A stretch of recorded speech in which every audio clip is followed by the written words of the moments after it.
Good Monday morning. Hope your week's doing good.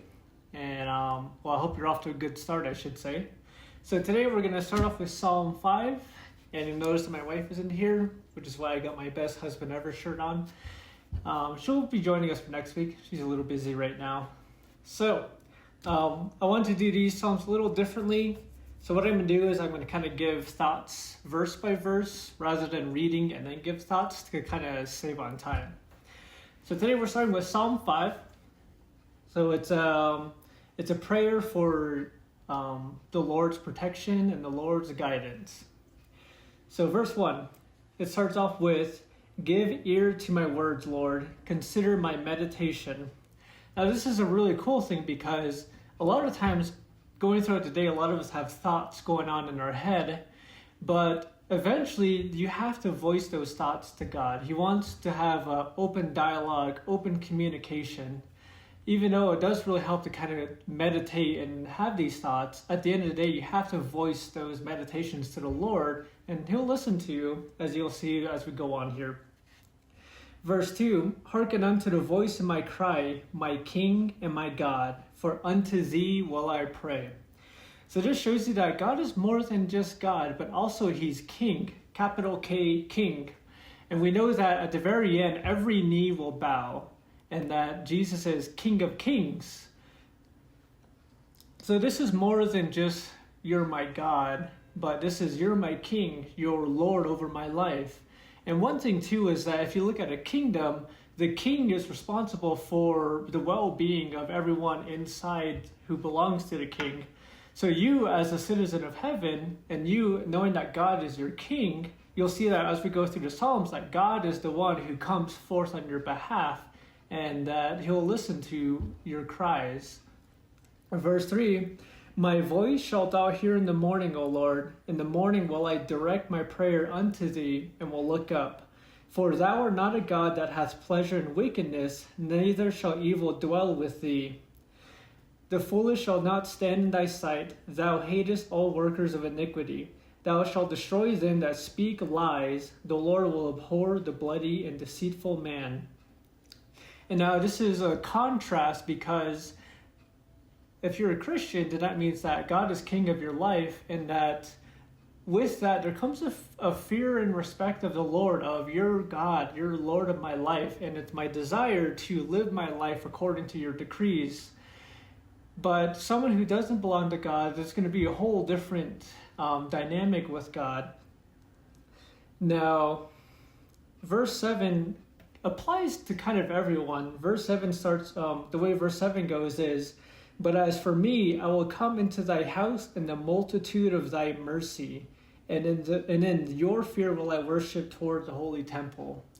Now the cool thing is that God is, He's a God of righteousness, and that He judges fairly among all things, and that for our own lives, even though we may mess up and do wrong things, we know that the mercies of God are new every day.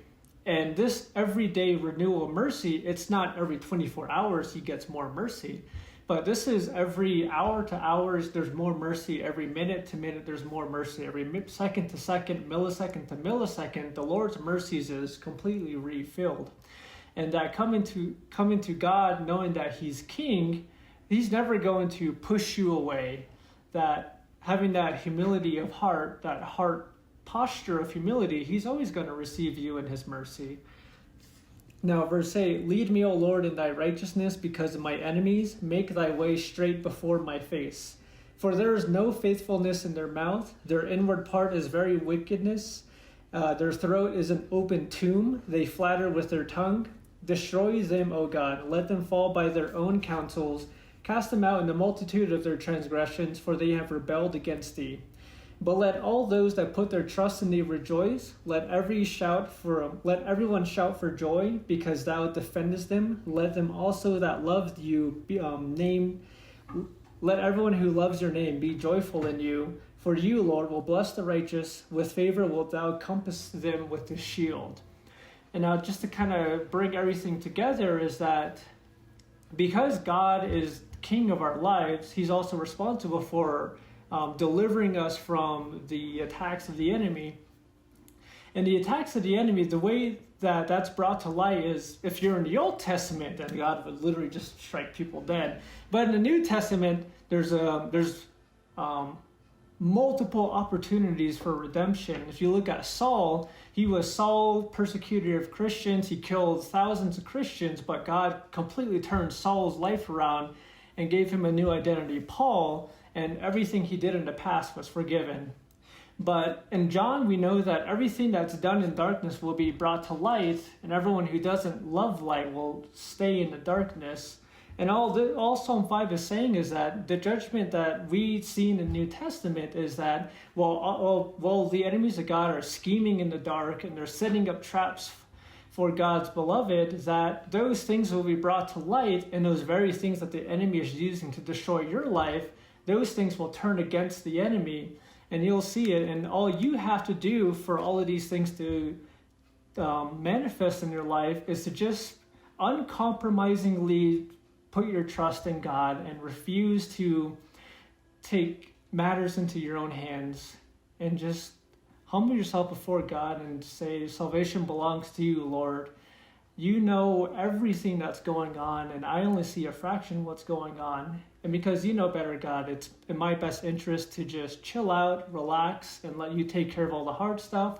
And while you're taking care of it, I'll put my eyes on you and praise you. So with all that said, if anything's going on in your life, I know it may be really hard to just want to do your own thing, but man, salvation belongs to God. Vengeance is the Lord's, and He'll show Himself strong on your behalf. So take a chill pill, take the pressure off, and worship God where you are and give Him praise. So with that, I'll see you again tomorrow morning. Hope you have a good day. See you.